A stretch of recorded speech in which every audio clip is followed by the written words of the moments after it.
अस्सलाम वालेकुम। आज थोड़ा सा बर्दाश्त करना पड़ेगा मेरी आवाज़ को, आवाज़ काफ़ी ज़्यादा ख़राब हुई हुई है। भाई ने पूछा कि आप 10:15 से लेकर रात बजे तक जाते हैं, खाना कब खाते हैं? मैंने कहा 2 दिन के बाद एक दफ़ा। तकरीबन ऐसे ही है। हमारा पेट्रोल क्लासे हैं। मेरा नाम लिखो, है ना, मेरा टेस्ट दुआ है।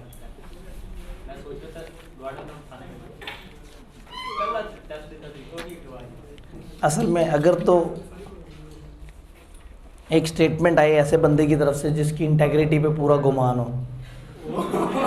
ऑडिट में हम कहते हैं ना कि अगर एक रिप्रेजेंटेशन उन्होंने दी है जिनकी इंटेग्रिटी पे शक है, तो वो फिर हम उस एविडेंस को थोड़ा सा कच्चा एविडेंस मानते हैं।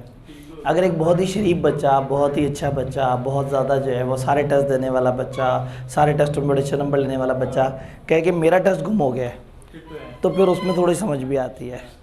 तो अगर एक शरारती से बच्चा कहता है कि मेरा टेस्ट जो है वो गुम हो गया है, तो उस पर जो है वो उसमें सोचना पड़ता है।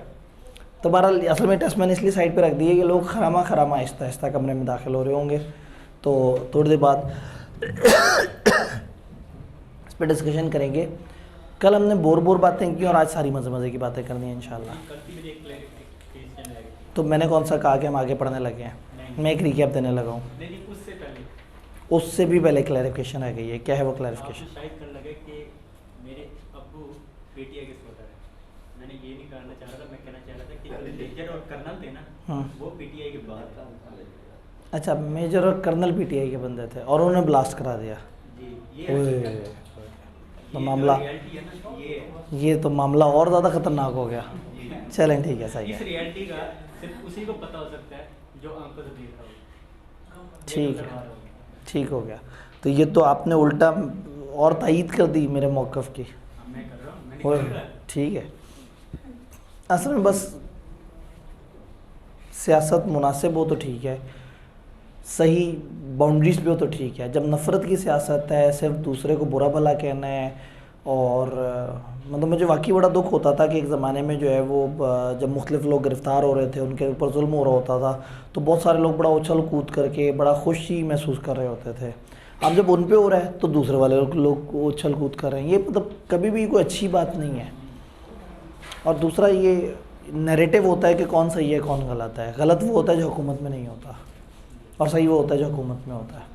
तो हर दौर में ही होता रहा है कि हर हुकूमत आके पिछली हुकूमत के ऊपर अटैक करवाती है, उनको जेलों में डलवाती है, उनके ऊपर सारी कार्रवाइयाँ होती हैं। और अभी तो वाकई पुराने सियासतदानों ने बहुत जेलें देखी हैं, नए वालों ने तो अभी उतनी से जेलें देखी ही नहीं।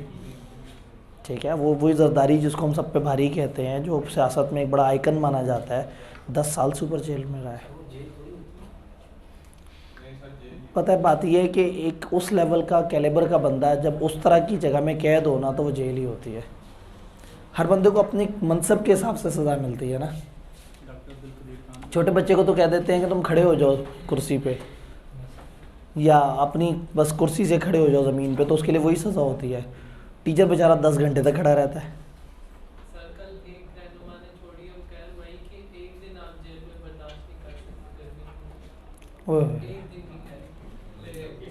असल में उन्हें लगा होगा ना कि ये एक दिन नहीं है, ये मतलब अनलिमिटेड टाइम तक चलेगा, तो अच्छे टाइम पे फैसला कर ले, रेलेवेंट कॉस्टिंग के प्रिंसिपल्स को यूज़ करते हुए। खैर चलें, अगेन वो वही बात है कि उससे फ़ायदा कोई नहीं होता, लेक्चर और तरफ चला जाता है। इकनॉमिक्स पढ़ी हमने। कल हमने देखा कि इकनॉमिक फैक्टर्स होते हैं जो शेप कर रहे होते हैं बिज़नेस की सोच को, और ये कहते कहते हम इकनॉमिक्स के अंदर डूब गए। असूलन किताब हमें बताती कि इकनॉमिक्स का बिज़नेस है क्या ताल्लुक़ है, लेकिन किताब हमें इकनॉमिक्स पढ़ाना शुरू हो गई, हम भी पढ़ना शुरू हो गए। हमने पढ़े 3 तरह के इंडिकेटर्स होते हैं, कुछ लैगिंग होते हैं, कुछ लीडिंग होते हैं, कुछ कोइंसिडेंट होते हैं। लीडिंग लफ्ज़ ज़ाहिर है कि वो कहाँ लेके जा रहे हैं, लैगिंग कहाँ से हम आ रहे हैं, और कोइंसिडेंट जो उस वक्त जो करंट सिचुएशन है। आपने उनकी डिस्क्रिप्शन पढ़ी और उसके अंदर कुछ एग्जांपल्स देखी। क्या वो सारी बातें क्लियर है? मकसद इनको याद करना नहीं है, रट्टा मारना नहीं है, बस इनकी समझ आ जाए पेपर में, अगर कभी आ जाए तो आप अपने अल्फाज में लिख सकें, क्योंकि ये मॉडल नहीं है, ये कुछ और नहीं है, ये एक इकनॉमिक डिस्कशन है। और आप में से कुछ लोगों ने पीआरसी में पढ़ी हुई है, कुछ लोगों ने पीआरसी में नहीं पढ़ी हुई। फिर हमने रिटर्न्स की बात की, स्टॉक मार्केट की रिटर्न्स होती हैं, स्टॉक एक्सचेंज का इंडेक्स और ये मार्केट कैपिटलाइजेशन और उसमें फुल कैप और फ्री फ्लोट, इन सारे कॉन्सेप्ट में कोई कन्फ्यूजन, कोई सवाल? सर ये हमें स्टॉक मार्केट के बारे में बताया, लेकिन उस तरह तो नहीं बता रहे कि हम किस तरह यहाँ जा सकते हैं। जी, स्टॉक मार्केट के बारे में बताया, लेकिन ये नहीं बताया कि हम वहाँ किस तरह से जा सकते हैं, कैसे ट्रेडिंग कर सकते हैं। असल में किताब का मकसद आपको ये सिखाना नहीं है कि ट्रेडिंग कैसे होती है। किताब आपको इंडिविजुअल नहीं मान रही, किताब आपको मान रही है आप एक बिज़नेस है जिसको इतना इकोनॉमिक्स का पता होना चाहिए कि उसे समझ आ जाए कि इकोनॉमिक्स मेरे बिज़नेस को मुतासर कैसे कर सकती है। तो किताब ये बता रही है कि स्टॉक एक्सचेंज ऊपर जा रही हो तो आपको क्या लगेगा, आपकी कंपनी की शेयर प्राइस ऊपर नीचे जा रही होगी तो आपको क्या लगेगा। वो ये नहीं बताएंगे कि स्टॉक एक्सचेंज में ट्रेडिंग कैसे होती है, शेयर कब खरीदना चाहिए, कब बेचना चाहिए, क्योंकि वो बिज़नेस ऑफ स्टॉक एक्सचेंज नहीं सिखा रहे। एक बिज़नेस को क्या इम्पैक्ट होगा स्टॉक एक्सचेंज की फिगर से, वो बता रहे हैं। तो स्कोप समझना ज़रूरी है। इस वक्त हम एक बिज़नेस है और हम बिज़नेस ने कुछ इकोनॉमिक फैक्टर्स को पढ़ना है, समझना है, ये देखने के लिए कि मैं अपने बिज़नेस के अंदर उन फैक्टर्स को किस तरह से देखा करूं। डन? कोई कन्फ्यूजन जितना हमने अभी तक पढ़ा है, कोई सवाल, कोई परेशानी है?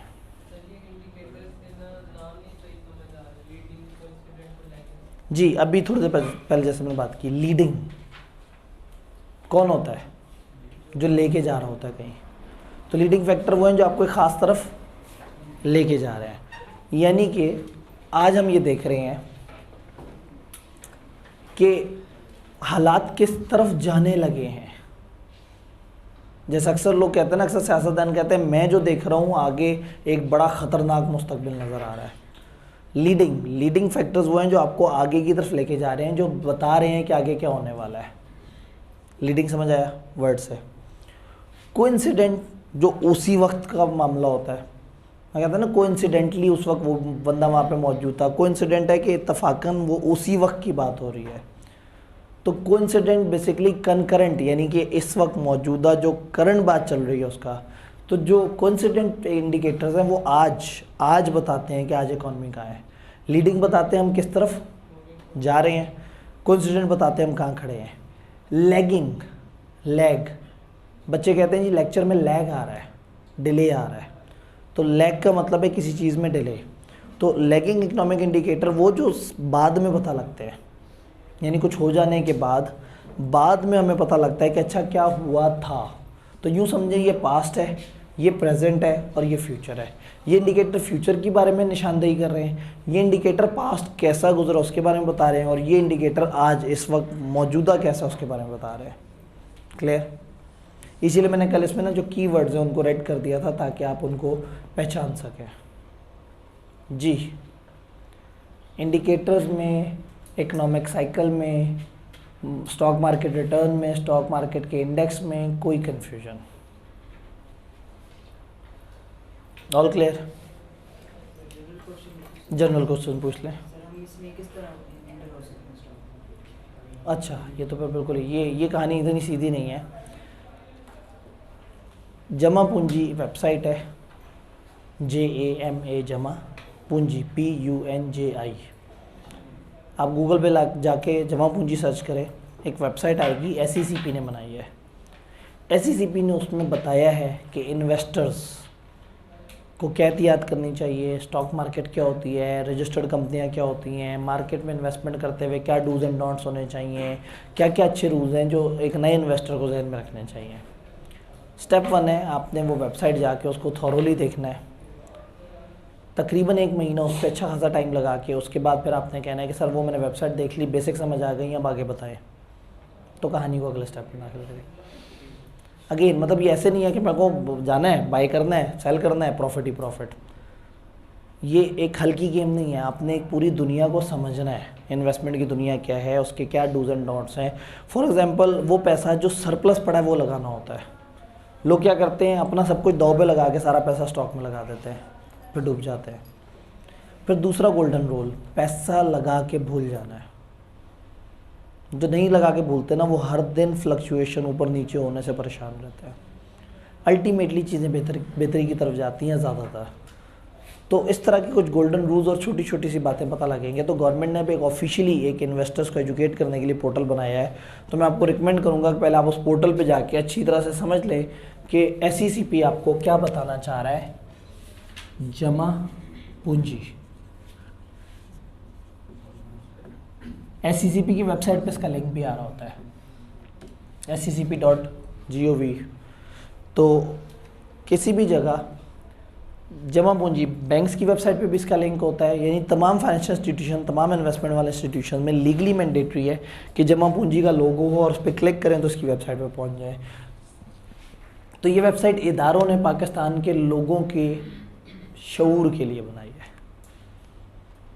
और वो चाहते हैं कि लोग इसे पढ़ें और लोग इसे नहीं पढ़ते। और वो चाहते हैं कि वो एक सवाल पूछें कि स्टॉक एक्सचेंज में कैसे ट्रेडिंग होती है और उनको जवाब मिल जाए। CA फाइनल में एक लॉ हुआ करता था CDC का, जिसमें हम पूरी स्टॉक एक्सचेंज की ट्रेडिंग को डिस्कस करते थे। आई स्ट्रांगली बिलीव कि कैफ तक के किसी सब्जेक्ट में कम से कम स्टॉक एक्सचेंज कैसे काम करती है और ट्रेडिंग कैसे होती है होना चाहिए, लेकिन नहीं है। हल्का सा तस्करा इंट्रोडक्शन टू बिजनेस में, हल्का सा तस्करा यहाँ पे है। आइडियली किसी ना किसी एक सब्जेक्ट में, चाहे इसी में ही कर देते, लेकिन ये तस्करा होना चाहिए कि स्टॉक एक्सचेंज क्या है और कैसे काम करती है, क्योंकि एक इम्पॉर्टेंट एलिमेंट है हमारे इकोनॉमिक सिस्टम का, तो लोगों को उसका पता होना चाहिए। तो बहरहाल ये वेबसाइट देखनी है। 1 महीने बाद इसी तरह से किसी क्लास में कहना है सर एक जनरल सवाल पूछ सकते हैं, अगर उस दिन दामन वक्त में गुंजाइश होगी आप सवाल पूछें, मैं उसके ऊपर बताऊँगा इंशाल्लाह। जी, कभी कभी क्या होता है कि कंपनी लॉ की क्लास में मैं लोगों से वादा करता हूँ कि किसी दिन हमारे पास काफ़ी टाइम हुआ तो उस दिन मैं उनको स्टॉक एक्सचेंज का पूरा सिस्टम समझाता हूँ, लेकिन वो भी उतना जो एजुकेशन पर्पस के लिए है। स्टिल रिकमेंडेशन ये है कि ये वेबसाइट ज़रूर यूज़ की जाए। जी, इकोनॉमिक्स से रिलेटेड कोई सवाल? All clear? पिछले सवाल का जवाब हो गया। अब एक रिसर्च है, अब आप रिसर्च करेंगे तो मैं आगे चल सकूँगा, अगर आप ही नहीं रिसर्च करेंगे तो मैं आगे नहीं चल सकूँगा। जी, 1 मंथ के बाद आप हो सकता है बहुत जल्दी सारा कुछ समझ लें, लेकिन मेरे ख्याल में अगर सही से समझना है तो 1 महीना चाहिए होगा। मैं वही तो कह रहा हूँ ना कि आपने समझा हुआ है BBB+ या BBB- में से ज़्यादा बेहतर किस में इन्वेस्ट करना है। अब वही बात है ना, BBB+ क्या है, BBB- क्या है, ये कौन सी क्रेडिट रेटिंग होती है, इसमें से कौन सी रेटिंग का क्या मतलब है। एक रेटिंग का मतलब है कंपनी फाइनेंशियली साउंड है, एक रेटिंग का मतलब है कंपनी के रिटर्न्स अच्छे हैं। तो इसलिए बात यह है कि ये शॉर्टकट नहीं है कि मैं जाके कहूँ कि जी शॉर्टकट तो बहुत आसान सा है। CDC के किसी भी पार्टिसिपेंट के पास जाके अकाउंट खुलवाएं, ये जो खनानी कालिया फलाना JS सिक्योरिटीज़ IGI सिक्योरिटीज़, इनके पास जाके अकाउंट खुलवाएं, 25,000 रुपये जमा कराएं, अब एक फॉर्म होगा, आपका अकाउंट खुल जाएगा, CDC का एक अकाउंट बना हुआ होगा, घर बैठ के ऑनलाइन ट्रेडिंग कर सकते हैं, बाइंग एंड सेलिंग कर सकते हैं। बहुत आसान है, लेकिन इतना आसान नहीं है। तो मैं गलत मशवरा नहीं दूँगा, मैं शॉर्टकट पर नहीं लगाऊँगा। मैं आपसे कहूँगा पहले एजुकेट हों, समझें कि कौन सी कंपनी में कब इन्वेस्ट करना ज़्यादा बेहतर है। फिर पाकिस्तान की डिमांड एंड सप्लाई की कंडीशंस भी हैं, फिर पाकिस्तान की जो पॉलिटिकल डिस्टर्बेंस है वो स्टॉक मार्केट को हिट करती है। तो इतनी सीधी चीज़ नहीं है ये, ठीक है।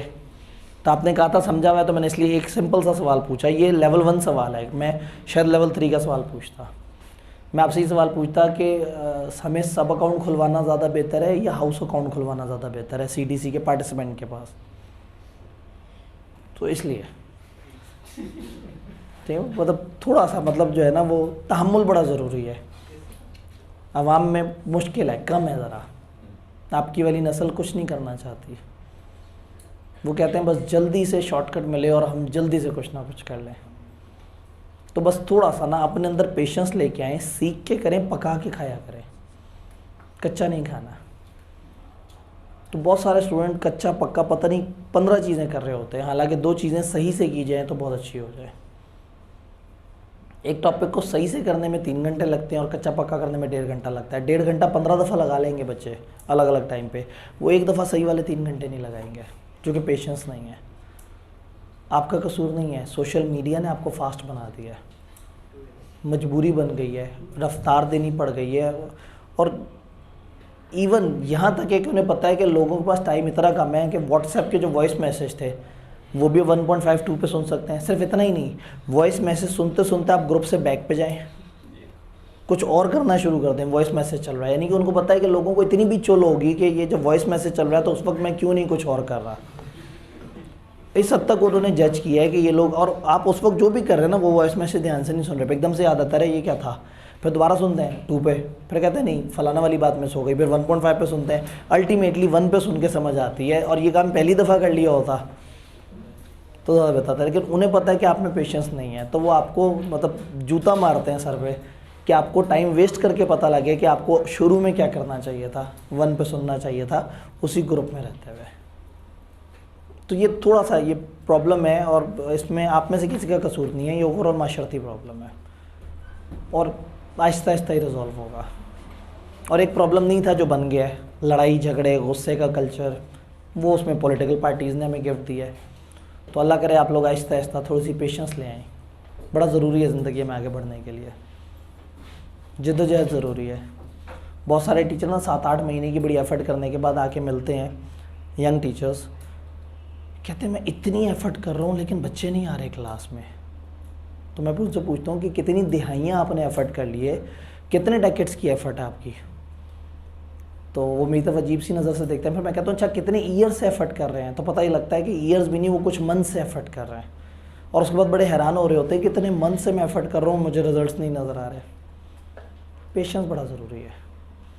आप एक ही चीज़ पे कंसिस्टेंटली लगे रहें, मेहनत करते रहें, टाइम आहिस्ता आहिस्ता आपको स्पेशलाइज कर देता है। शॉर्टकट नहीं है, कहीं पे भी कोई शॉर्टकट नहीं है सक्सेस का। किस्मत से, लक से आपको कोई जैकपॉट लग सकता है, लेकिन आप चूँकि मेहनत नहीं कर रहे होंगे आप उसको गंवा भी देंगे। तो इकोनॉमिक्स को आगे बढ़ाते हैं। इन्फ्लेशन, अफरात ज़र, क्या है इन्फ्लेशन? इन्फ्लेशन का मतलब क्या होगा? महंगाई, चीज़ों में बढ़ने का रुझान। महंगाई से बिज़नेस का क्या लेना देना? बिज़नेस तो बिज़नेस कर रहा है, अगर महंगाई हो रही है तो क्या? महंगाई होगी तो उनकी कॉस्ट बढ़ जाएगी, कॉस्ट बढ़ जाएगी, उनकी लेबर महंगी हो जाएगी, मटेरियल महंगा और हो जाएगा, ओवरहेड्स महंगे हो जाएंगे। नतीजतन वो सारी चीज़ों की बेस पे जब उतना ही प्रॉफिट कमाना चाहेंगे तो अपनी पहले उनकी कॉस्ट 400 थी, अब उनकी कॉस्ट हो गई है 850। वो 850 में अपने प्रॉफिट का मार्जिन ऐड करेंगे और उसके बाद उन्हें समझ आएगा कि वो चीज़ जो पहले 500 की बेच रहे थे वो 1200 की बेचनी होगी। वो 1200 की बेचेंगे, किन को बेचेंगे? इंसानों को। यही वो इंसान है जो उनकी अपनी कंपनी में भी काम करते हैं। जब सारी कंपनियां चीज़ें महंगी बेचेंगी तो सारे पाकिस्तानियों को चीज़ें महंगी मिलेंगी। जब सारे पाकिस्तानियों को चीज़ें महंगी मिलेंगी तो सारे पाकिस्तानी अपनी अपनी कंपनियों से कहेंगे महंगाई बड़ी हो गई है, तनख्वाह बढ़ाएं। जब वो कंपनियां उनकी तनख्वाह बढ़ाएंगी तो कंपनियों की कॉस्ट ऑफ प्रोडक्शन बढ़ जाएगी, जिसकी वजह से कंपनी को उतना ही प्रॉफिट कमाने के लिए सेलिंग प्राइस उतनी बढ़ानी पड़ेगी। और सेलिंग प्राइस बढ़ने का मतलब है पूरे पाकिस्तान के लोगों से के लिए ख़रीदारी और महंगी हो जाएगी। फिर वो अपनी अपनी कंपनियों से कहेंगे कि हमारी तनख्वाहें बढ़ाएं, और अनलिमिटेड लूप चल पड़ेगा। ये लूप तोड़ेगा SBI जैसा अजीम इदारा, जिसकी कॉस्ट बढ़ती जा रही होगी लेकिन वो वहीं खड़े हुए होंगे। वो कहेंगे नहीं, हमने इस इफेक्ट को पास ऑन नहीं करना आगे। ऐसा नहीं सोचते लोग सोचते हैं कि सिंपल सा रूल है, हमारा खर्चा बढ़ा, हम ये आगे पास ऑन कर दें। तो इन्फ्लेशन से ना एक अनलिमिटेड स्पिरल चल पड़ता है, एक गोलदारा चल पड़ता है, एक अनलिमिटेड गोल गोल घुमेरी चल पड़ती है और इन्फ्लेशन मज़ीद आगे की तरफ जाती है। फिर एक टाइम आता है कि लोगों की ख़रीद से वो चीज़ बाहर हो जाती है, लोग नहीं ख़रीद पाते। फिर बिज़नेस सोचता है कि हम जो इस चीज़ पे 200 प्रॉफिट रख रहे हैं और लोग ख़रीद ही नहीं पा रहे, क्यों ना हम 150 प्रॉफिट रख लें। उस प्राइस को कम करते हैं। जब कम करते हैं तो लोगों की वो रेंज में आ जाती है, लोगों की रेंज में आती है तो लोगों को लगता है कि महंगाई कम हो रही है। जब लोगों को लगता है महंगाई कम हो रही है तो उनकी expectation about their increment of salaries भी उतनी ज़्यादा नहीं होती। तो अगली दफ़ा बिज़नेस को उतने ज़्यादा हैवी इंक्रीमेंट देने पड़ते, जिससे बिज़नेस की कॉस्ट कंट्रोल हो जाती है, जिससे बिज़नेस दोबारा उस प्रॉफिट को पे आ जाता है। तो बिज़नेस सोचता है तो बड़े मज़ेदार बात हो गई कि हमने रेट कम किया और अचानक से इतनी बड़ी पॉपुलेशन को सर्व करना शुरू कर दिया, वो रेट और कम कर देते हैं। फिर एक कंपेटिटर आता है, क्वालिटी और प्राइस की वॉर चल पड़ती है। अगर एक बहुत अच्छा कंपटीशन शुरू हो जाए तो इन्फ्लेशन रिवर्स तरफ चलना शुरू हो जाती है, बट ऐसा बड़ा कम होता है। हम जिस मुल्क में बैठे हैं वहाँ पे बहुत सारे और फैक्टर्स भी हैं। तो इन्फ्लेशन एक दफ़ा आ जाए ना तो इससे जान छुड़ाना इतना आसान नहीं होता। जान कब छुटती है? जब एक गरीब आदमी बिजनेसमैन होता है। हर चीज़ महंगी ले लेंगे, लेकिन सब्ज़ी वाला जब सब्ज़ी महंगी करेगा उससे नहीं लेंगे। बार्गेन करेंगे तो एक छोटे दुकानदार से जो कपड़े सामने रख के बैठा हुआ है उससे 300-400 छुड़वा लेंगे, लेकिन ब्रांडेड कपड़े जो है वो 8000 के भी खरीद लेंगे। तो फिर प्रॉब्लम यही है कि जिस पे ज़ोर चलता है ना उस पे ज़ोर चलेगा और इन्फ्लेशन का जो नेचुरल वे है वो सामने आएगा, और जो ताकत वाला है वो इसको फॉलो नहीं करेगा। और पाकिस्तान में सम हो लोगों को समझ आ गई ये बात कि माइट इज़ राइट। जो ताकत वाला है वो मतलब वही बात है कि दो क्लासेस हैं, एक ताकतवर क्लास और एक कम ताकतवर क्लास है, और ताकतवर क्लास हमेशा बाकियों से आगे है। वही बिजनेसेस चमका रहे हैं, वही काम कर रहे हैं, वही ज़्यादातर चीज़ें।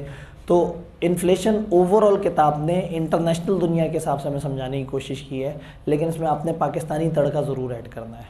पाकिस्तान में इन्फ्लेशन इस वजह से नहीं होती सम टाइम के कॉस्ट बढ़ी है, इस वजह से होती है कि आपके लिए इन्फ्लेशन को बेचना आसान है। कि दुकानदार के पास 1.5 साल पहले जाके अगर उसे कहते थे भाई ये चीज़, वो कहता है 800 की, तो कहा यार क्या बात करो 800 की, आपको नहीं पता इमरान खान की हुकूमत है, हर चीज़ ही महंगी हो गई है। अब जो दुकानदार के पास, वो कहता है आपको नहीं पता इस वक्त मुल्क में अनसर्टेनिटी है, मुल्क डिफ़ॉल्ट की तरफ जा रहा है। भाई तुम 3 महीने पहले स्टॉक खरीद के लेके आए हो 400 रुपये का, अब इस वक्त मार्केट में महंगाई हुई है, इस वक्त 900 का स्टॉक मिल रहा है, तुम तो सस्ता लेके आए हो। तुम ये जो महंगाई, तुम जो इस अनसर्टेनिटी के दरिया में अपने हाथ साफ कर रहे हो। तो फिर क्या होता है कि एक आर्टिफिशियल इन्फ्लेशन भी होती है जो चल पड़ती है। इन्फ्लेशन की वजह से ना आप इकॉनमी को मेजर नहीं कर सकते सही तरह से। जैसे समटाइम्स बिफोर मैंने एक कमेंट देखा एक फेसबुक उस पर, एक बड़ा ऑफिशियल सा, एक पॉलिटिकल पार्टी की बड़ी ऑफिशियल सी वो थी, एक पेज था, उसके ऊपर उन्होंने कहा कि हम पहली दफ़ा PIA को 50 बिलियन के प्रॉफिट पे ले आए हैं, आज तक ऐसा नहीं हुआ। मैं बड़ा हैरान हुआ, मैंने कहा 50 बिलियन का प्रॉफिट हो गया PIA में, क्या किया इन्होंने? खर्चों को कंट्रोल कर लिया, कोई नए सिस्टम ले आए, किस तरह से कर लिया है? एक इस तरह का इदारा जो इस तरह के सेक्टर में जिसमें प्रॉफिट मार्जिन पहले इतना ज़्यादा नहीं है, ऊपर से गवर्नमेंट और वो नेपोटिज्म, तो इन्होंने ऐसा कैसे किया कि 50 बिलियन प्रॉफिट हो गया? नीचे एक बंदे ने कमेंट किया था 50 बिलियन प्रॉफिट या 50 बिलियन रेवेन्यू, तो उस पेज के एडमिन ने लिखा था एक ही चीज़ तो होते हैं दोनों। तो मुझे वहीं समझ आ गया था कि किन अक्लमंद लोगों के हाथों में इस वक्त पेज है और ये लोगों को कैसे वो कर रहे हैं। तो पता ये लगा कि उन्होंने फिर नीचे जंग छिड़ पड़ी, तो क्या हुआ? रेवेन्यू भी तो पिछली दफ़ा से बढ़ा है। नीचे एक साहब ने कंपनी के फाइनेंशियल स्टेटमेंट उठा के अदाद शुमार से साबित कर दिया कि PIA नीचे की तरफ गई थी।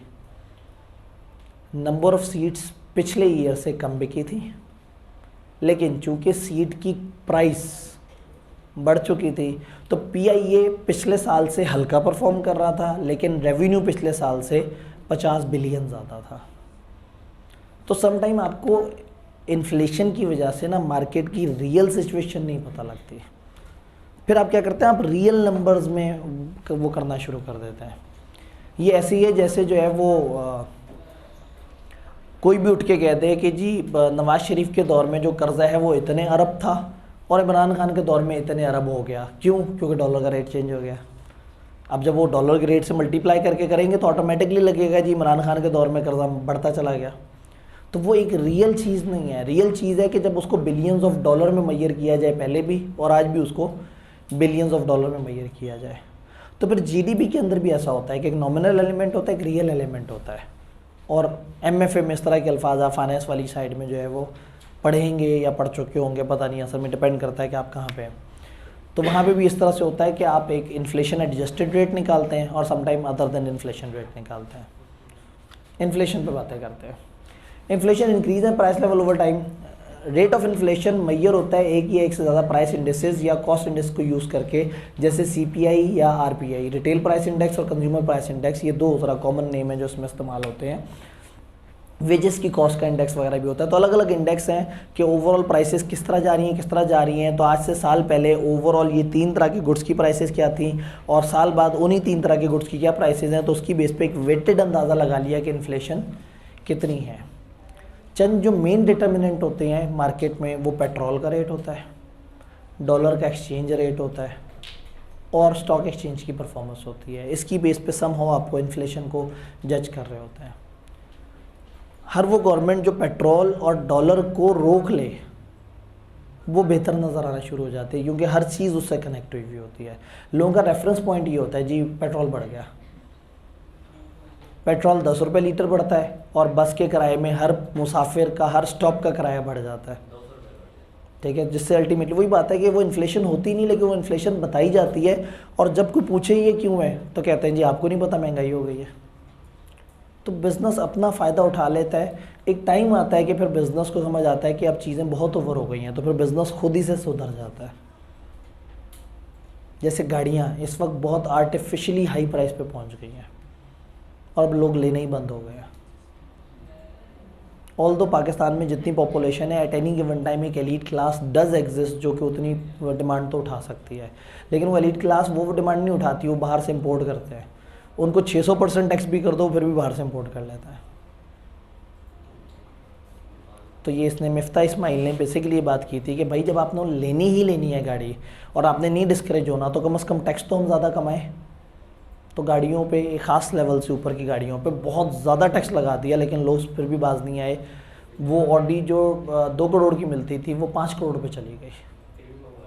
लोग फिर भी मंगवा रहे हैं क्योंकि वो स्टेटस सिंबल है। क्योंकि जो मंगवा रहा है उसके पास 1 बिलियन पड़ा हुआ है, उसके लिए 2 करोड़ और 5 करोड़ में ज़्यादा फ़र्क ही नहीं है।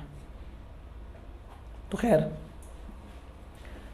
बिजनेस इन्फ्लेशन से इफेक्ट होते हैं, उनको अपने रिसोर्सेज के लिए ज़्यादा पे करना पड़ेगा। देन ये पास ऑन करेंगे एक्स्ट्रा कॉस्ट कस्टमर को अपनी प्राइसेस बढ़ा के। इंडिविजुअल्स को हायर प्राइस देना पड़ेगा, उनको ज़्यादा पैसे चाहिए होंगे, वो डिमांड करेंगे हायर वेजेस एंड सैलरी, और ये इन्फ्लेशनरी स्पिरल जो है वो इंडेफिनेटली चलता रहेगा।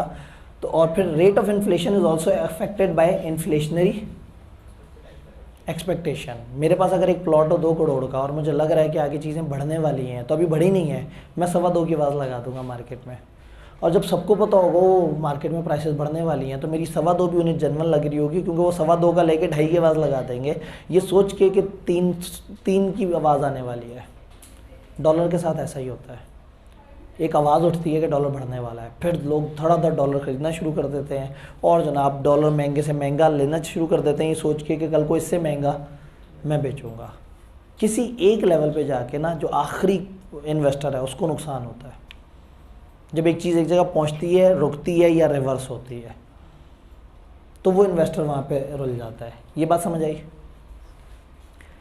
इन्फ्लेशन के बारे में, नेशनल इकॉनमी का इन्फ्लेशन से क्या ताल्लुक है? हम कहते हैं नेशनल इनकम जब इंक्रीज़ होती है तो एक तो रियल क्वांटिटीज़ होती हैं और समटाइम प्राइसेस और कॉस्ट की वजह से बढ़ जाती है। जैसे मैंने आपसे कहा ना कि सीटें कम बिकी लेकिन रेट पर सीट ज़्यादा था, जिसकी वजह से लगा कि उसने ज़्यादा चीज़ जनरेट की।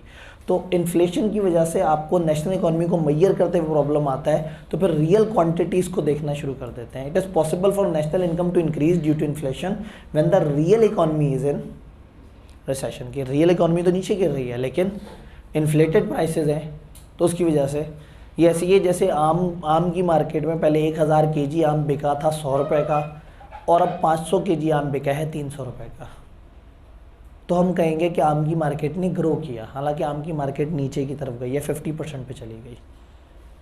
तो इन्फ्लेशन समटाइम आपको इस तरह से होता है। गवर्नमेंट माइट थिंक कि कुछ इन्फ्लेशन अनअवॉइडेबल है। Rate of inflation inflationary expectation को कंट्रोल में रखने की कोशिश करनी है ताकि रियल इकॉनमी ग्रो करे, ना कि इन्फ्लेटेड इकॉनमी ग्रो करे। डन। सोशल और इकोनॉमिक ओवरऑल क्या सिचुएशन है? इन्फ्लेशन के टाइम में जो डेट्स हैं वो अपनी रियल वैल्यू खो देते हैं। लेंडर और सेवर जो है पैसे लूज़ करना शुरू कर देते हैं। अक्सर लोग मिलते हैं वो कहते हैं जी मैंने 80 लाख रुपए बैंक में डाला था, जिस वक्त डाला था उस वक्त डॉलर 130 रुपये का था, इस वक्त डॉलर 300 रुपये का है, तो मेरा तो पैसा पड़े फारिग हो गया। जिस वक्त बैंक में डाला था उस वक्त प्लॉट इतने का आता था, अब प्लॉट इतने का आता है, तो लोगों का असल पैसा अपनी वर्थ खो देता है क्योंकि इन्फ्लेशन होना शुरू हो जाती है।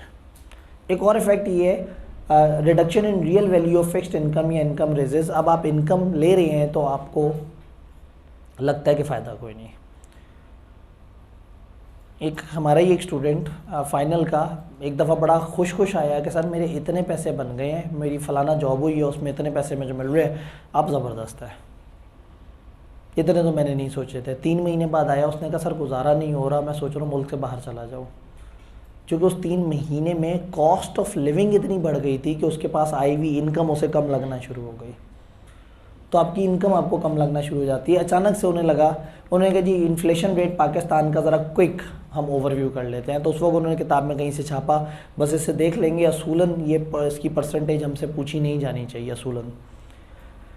CPI inflation rust up by 9.7% on year basis in June 2021 versus 8.60 last year. पिछले ईयर में यानी कि जून 2020 के अंदर 8.6% थी, और फिर जो जून 2021 पे आके वो आ गई 9.7%। Inflation rate remain high throughout the fiscal year 2020-21।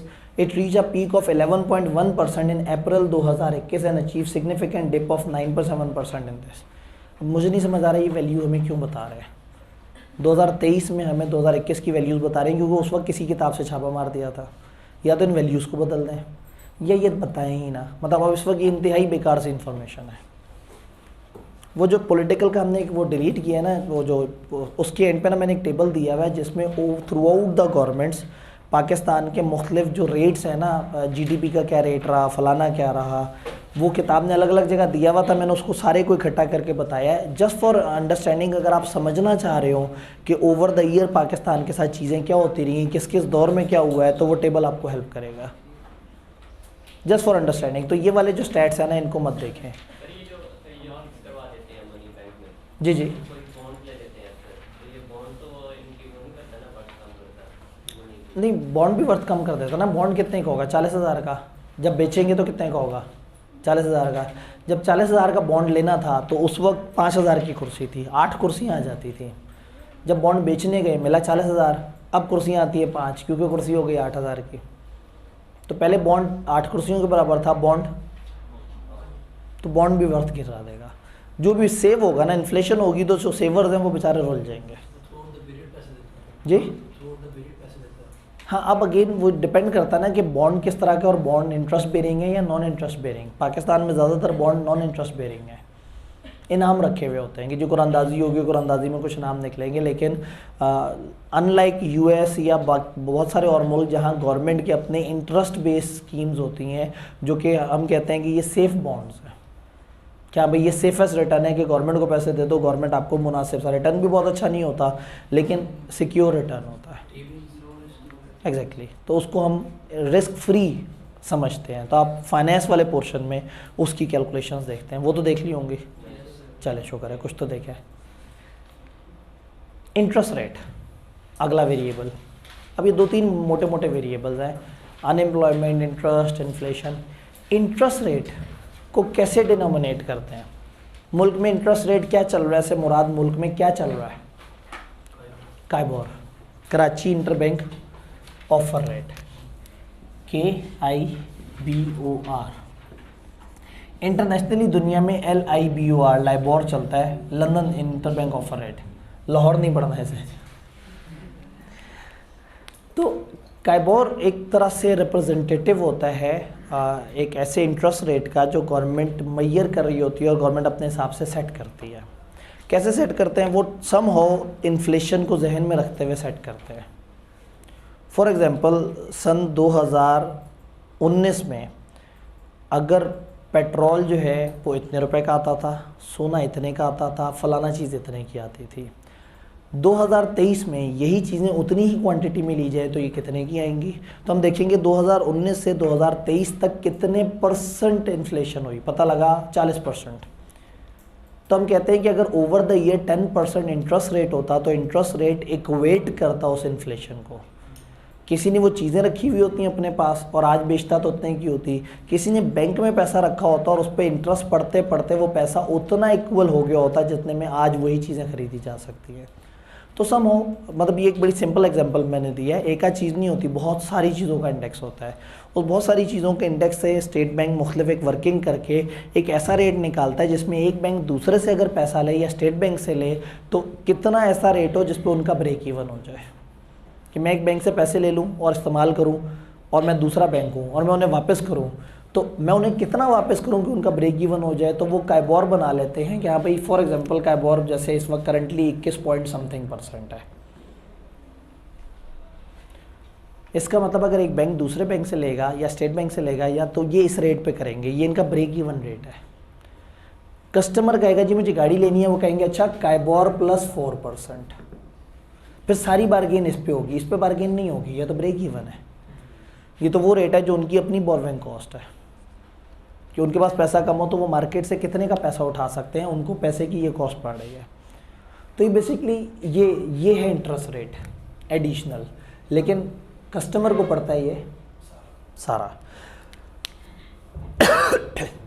ये बिजनेस टू बिजनेस वेरी करेगा, कस्टमर टू कस्टमर वेरी करेगा। बहुत बड़ा कस्टमर है शायद उसको 1.5% पे भी दे दे, एक छोटा कस्टमर है तो उसको 5% शायद चार्ज कर रहे हो। काइबोर जो है ये गवर्नमेंट फिक्स करती है, गवर्नमेंट 3 मंथली भी कर देती है, ईयरली भी कर लेती है, हाफ ईयरली भी, अलग अलग इसके पैटर्न्स बनाए हुए होते हैं। तो इस इंटरेस्ट रेट के बढ़ने से क्या होगा, कॉस्ट ऑफ बोरविंग महंगी हो जाएगी। जब कॉस्ट ऑफ बोरविंग महंगी हो जाएगी तो क्या होगा, बिजनेसेस के पास एक्सटर्नल पैसा नहीं होगा लगाने को। जब एक्सटर्नल पैसा नहीं होगा लगाने को तो बिज़नेस में नहीं लगेगा। जब बिज़नेस में नहीं लगेगा तो बिज़नेस वो नहीं करेगा, ग्रो नहीं करेगा, एक्सचेंज ऑफ वेल्थ नहीं होगी और इकॉनमी नीचे की तरफ जा रही होगी। अगर पैसे की सप्लाई रोकना मकसद हो तो इंटरेस्ट रेट बढ़ा दिया जाता है। उससे बिजनेसेस तो अफेक्ट होते हैं लेकिन सेवर्स एनकरेज होते हैं। जब ये काइबोर का रेट बढ़ेगा और बाकी सारे रेट बढ़ेंगे तो जो सेविंग डिपॉजिट्स की रेट्स हैं वो भी बढ़ जाएंगे, तो लोग सेव करना शुरू कर देंगे, खर्चना कम कर देंगे। जब सेव करना शुरू कर देंगे तो वो लोग जो कि कुछ बिजनेस एक्टिविटी नहीं कर रहे वो बेहतर होंगे, और जो बिजनेस एक्टिविटी कर रहे हैं वो रुल जाएंगे। तो जब आपने पैसे को रोकना होता है, किसी तरफ महफूज करना होता है, डिस्करेज करना होता है लोगों को उसमें डील करना, तो इंटरेस्ट रेट को बढ़ा दिया जाता है। इंटरेस्ट रेट अगर कम हो तो लोग गाड़ियाँ भी लेंगे लीज पे ज़्यादा से ज़्यादा, तो सड़क पे गाड़ियाँ भी बहुत नज़र आएंगी।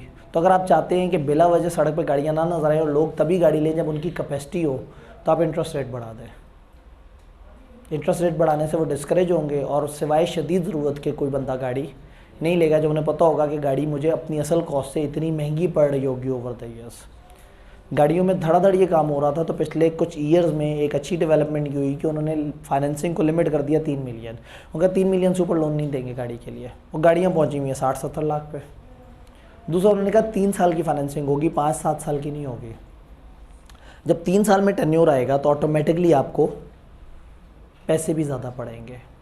आपको पर मंथ जो किस्त है, यानी 3 ही साल में आपने प्रिंसिपल भी वापस करना है, 3 ही साल में आपने इंटरेस्ट भी वापस करना है। वो जब ज़्यादा स्प्रेड नहीं होगा तो आपको ओवरऑल इंटरेस्ट तो कम पड़ेगा, लेकिन पर मंथ आपको जो आपके ऊपर बर्डन है वो ज़्यादा होगा, तो लोग फिर थोड़ा डिस्करेज हो जाएंगे। तो इंटरेस्ट रेट का बड़ा होना या कम होना दोनों तरह से बिज़नेस को अफेक्ट करता है।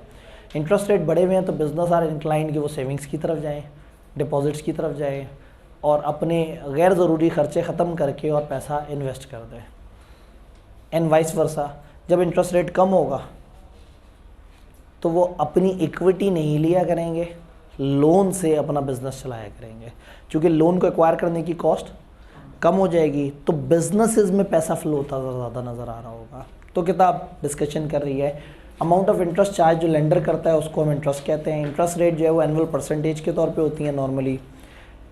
Impact of increase in interest rate discourage करेगा इन्वेस्टमेंट को, ठीक है, as it will be more difficult for company to earn good NPV, net present value, कि आपकी अगर उसकी कॉस्ट बढ़ गई है तो आपको उसमें उतना रिटर्न नहीं नज़र आएगा। पीपल एनकरेज होंगे सेव करें, कंजम्पशन फॉल हो जाएगी क्योंकि लोग सेव करना शुरू हो गए होंगे, पैसा कहाँ लगना शुरू हो गया, सेविंग में। लोअर डिस्पोजेबल इनकम होगी, जब पैसे का एक बड़ा पोर्शन बैंकों में रखवा देंगे तो हाथ में जो होगा वो कम होगा, और बोरो करना चूंकि एक्सपेंसिव हो गया है तो लोग बोरो करेंगे ही नहीं, लोग अपने ही फंड्स में खेला करेंगे और अपने ही फंड में से बचा के बैंकों में भी रखवा दिया करेंगे। तो अल्टीमेटली कंजम्पशन कम होगी जिससे आपकी इकॉनमी को फ़र्क पड़ेगा, लेकिन आपकी पैसे की सप्लाई कंट्रोल हो जाएगी।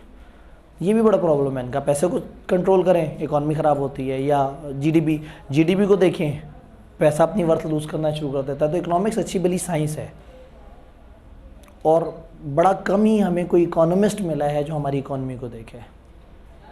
कभी चार्टर्ड अकाउंटेंट, कभी जो है वो बिज़नेस एडवाइज़र, कभी कुछ और। तो बड़ा कम है कि इकोनॉमिस्ट आए और वो चीज़ों को देखे। मुशर्रफ ने अपने दौर में एक बड़ा मज़े का काम किया, एक इकोनॉमिस्ट को ला के वज़ीर आज़म बना दिया और इकॉनमी उसके कंट्रोल में दे दी।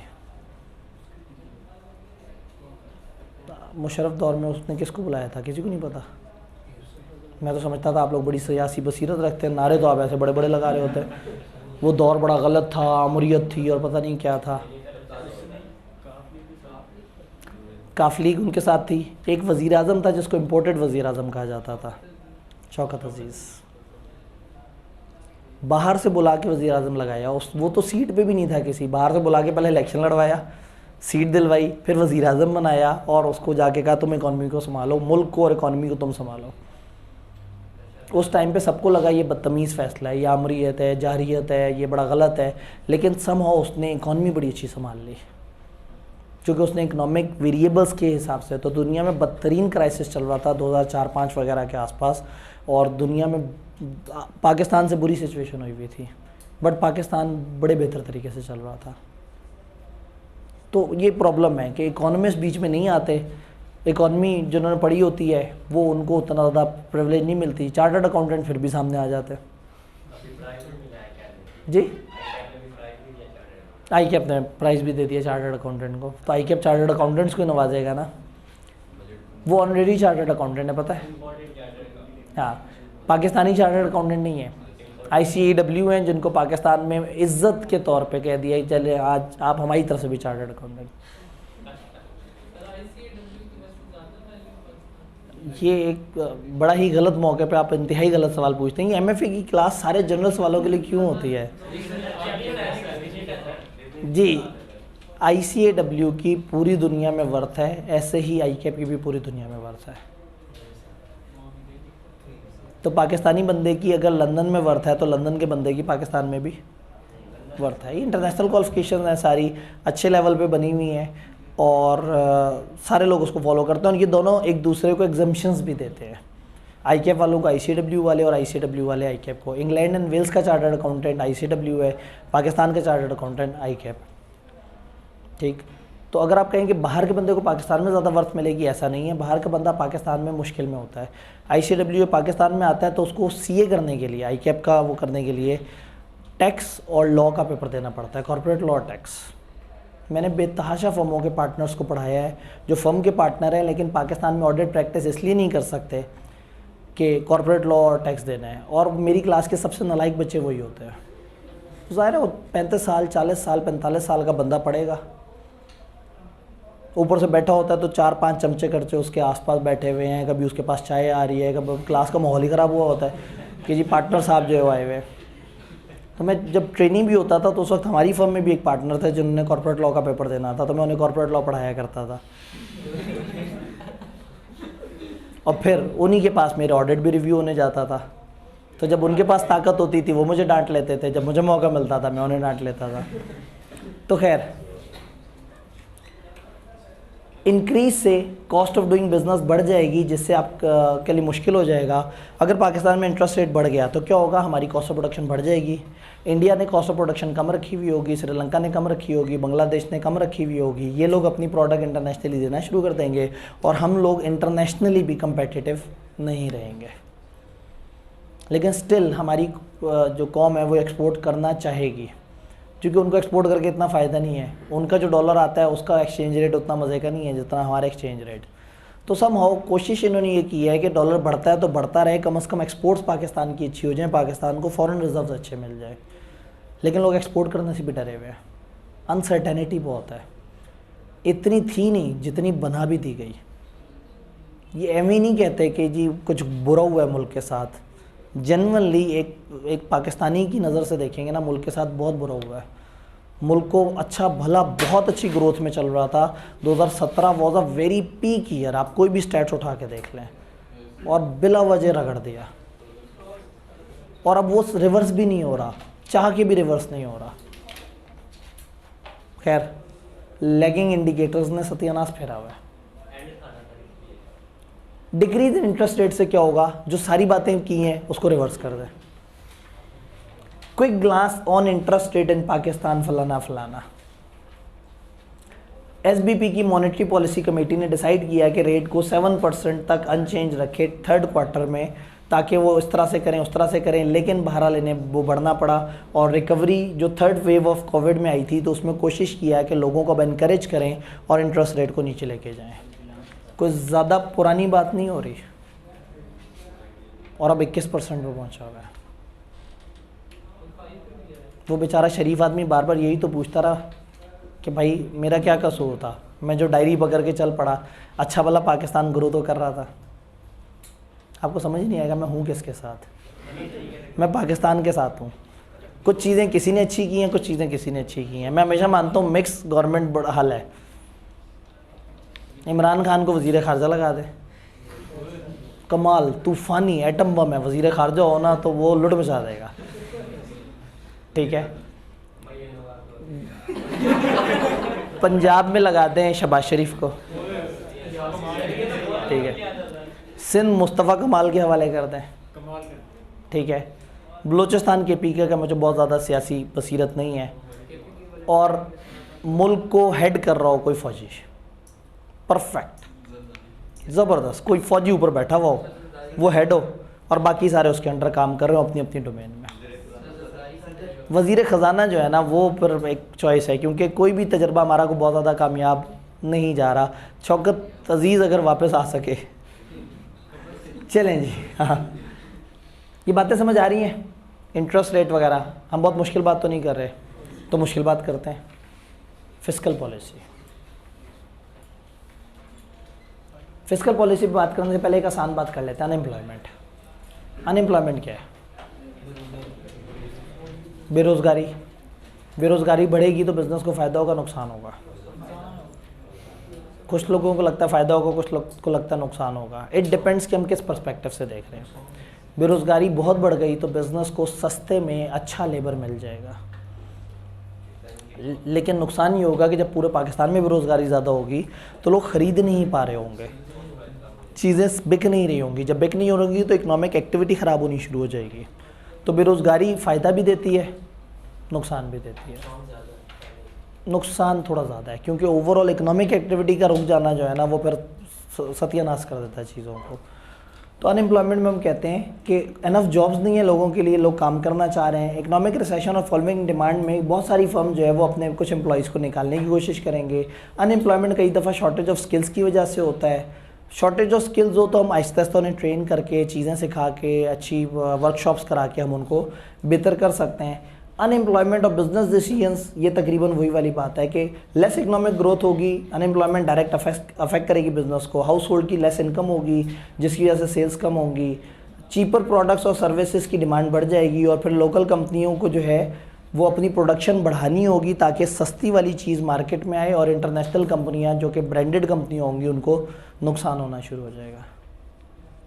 तो अनएम्प्लॉयमेंट के ऊपर उन्होंने हल्की सी डिस्कशन की। फिस्कल पॉलिसी, ये फिस्कल और मॉनेटरी पॉलिसी में क्या फ़र्क होता है? ले जी, मैं यहाँ पे दोनों के नाम लिखता हूँ, फिस्कल और मॉनेटरी। फिर मेरा अगला सवाल ज़्यादा तकलीफ दे होगा, बैलेंस ऑफ ट्रेड और बैलेंस ऑफ पेमेंट में क्या फ़र्क होता है? आप बहुत सारे फेसबुक के ग्रुप्स पे इन अल्फाज पे बहस करते पाए जाते हैं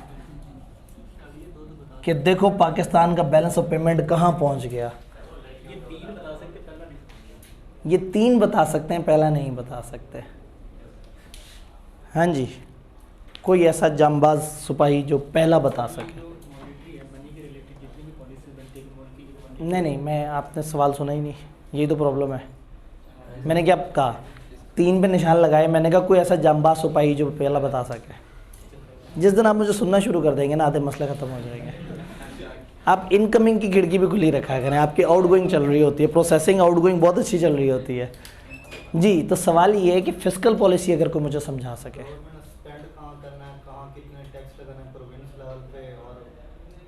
बड़ी प्यारी बात कर दी इन्होंने कि गवर्नमेंट ने कहाँ स्पेंड करना है, कितने टैक्स लगाने हैं, किस तरह से करना है। ये जो कहना चाह रहे हैं दबे दबे अल्फाज में, इनकम और एक्सपेंसेस, गवर्नमेंट के इनकम एंड एक्सपेंडिचर से रिलेटेड जो पॉलिसी होती है ना, वो fiscal policy. Fiscal basically, fiscal year सुना है आपने? बजट ईयर को कहते हैं। तो फिस्कल पॉलिसी बजट को डील करती है। बजट क्या है? बजट गवर्नमेंट का एक इनकम एंड एक्सपेंडिचर अकाउंट होता है। एक तरफ इनकम आती है थोड़ी सी, एक तरफ खर्चे आते हैं बहुत सारे, और फिर हम डेफिसिट रिकॉर्ड कर देते हैं टी अकाउंट टैली करने के लिए। तो हम कह देते हैं कि हमारा बजट डेफिसिट में है। इसके ऑपोजिट वो वर्ड जो काफ़ी अरसे से नज़र नहीं आया, उसको सरप्लस कहते हैं। ठीक है, तो इनकम ऑफ गवर्नमेंट और expenses of government, fiscal policy बताएगी कि गवर्नमेंट कहाँ कहाँ से कमाए, कैसे कैसे कमाए, कितना कितना कमाए। एक्सपेंसेस वाली साइड पे बताएंगे गवर्नमेंट कहाँ कहाँ खर्चे। तो यानी कि गवर्नमेंट टैक्सों से कितना कमाए, गवर्नमेंट ड्यूटी से कितना कमाए, गवर्नमेंट फ़ाइन पेनल्टी से कितना कमाए, गवर्नमेंट अपनी कंपनियों से कितना कमाए, गवर्नमेंट अपने मुख्तलिफ सेटअप से कितना कमाए। देन एजुकेशन पे कितना खर्च हो, इस पे हेल्थ पे कितना खर्च हो, कहाँ सब्सिडी दी जाए, पार्क्स पे कितना खर्च हो, फलाना। ये जो अलग अलग मिनिस्ट्रियाँ बनी हुई हैं, हर मिनिस्ट्री पे कितना खर्च हो। अक्सर नहीं बजट के बाद लोग तबसरा कर रहे होते हैं कि यार एजुकेशन पे तो उन्होंने पैसे ही नहीं रखे, सिर्फ 6 बिलियन रख दिया एजुकेशन पे, हेल्थ पे सिर्फ 7 बिलियन रख दिया, डिफेंस पे जो है वो 180 बिलियन रख दिया। तो मतलब डिफेंस भी एक मिनिस्ट्री है ना, पाकिस्तान का दिफा, और आपको पता है पाकिस्तान को बचाना बड़ा ज़रूरी है। बैरूनी और अंदरूनी साजिशें जो है वो मुसलसल हो रही होती है, बैरूनी ख़त्म हो जाती हैं तो अंदरूनी शुरू हो जाती हैं। अब तो इंडिया भी ना उसको वो लिफ्ट आते ही नहीं हमें, वो कहते हैं इनसे झगड़ा करके भी अपने आप को गंदा करने वाली बात है। वो अपनी दुनिया में लगे हुए हैं, खेल रहे हैं, वो कह रहे हैं ठीक है हम अपने तरीके से चलते रहें। तो और हम अभी तक उसमें कि नहीं जो है ना वो इंडिया हमारा दुश्मन है, इस दुश्मन से इकनॉमिकली सोशली मुझे पता आपके जज्बात मौजूद हो जाएंगे। इकनॉमिकली इस वक्त पाकिस्तान ज़मीनी ट्रेड इंडिया से खोल दे तो बहुत सारे मसले ख़त्म हो जाएंगे, चूँकि ये दोनों मुल्क ऐसे हैं जहाँ पे गरीब अवाम है, और ये दोनों मुल्क ऐसे हैं जिसमें बहुत सारी कॉमन यूज़ होने वाली चीज़ें हैं। कुछ चीज़ें हमारे मुल्क में अच्छी हैं, कुछ चीज़ें उनके मुल्क में अच्छी हैं। तो ज़मीनी रूट सबसे इजी है, ना जहाज़ इन्वॉल्व है, ना बहरी जहाज़ इन्वॉल्व है, लोएस्ट ट्रांसपोर्टेशन कॉस्ट में वहाँ की चीज़ यहाँ और यहाँ की चीज़ वहाँ जा सकती है। तो इस वक्त वही बात है कि मुल्क के मफाद में बेहतर यही है कि हम उस तरह की ट्रेड ओपन कर दें, लेकिन चूँकि वो एक दुश्मन मुल्क है और उसमें फिर वही बात है कि जज्बात आ जाएंगे, जमात इस्लामी आ जाएगी, फ़ौज आ जाएगी, अलग अलग तरह के इसमें प्रेशर ग्रुप्स आ जाएंगे। तो हमारे मुल्क के एक मसला थोड़ी है, अच्छे खासे मसले हैं।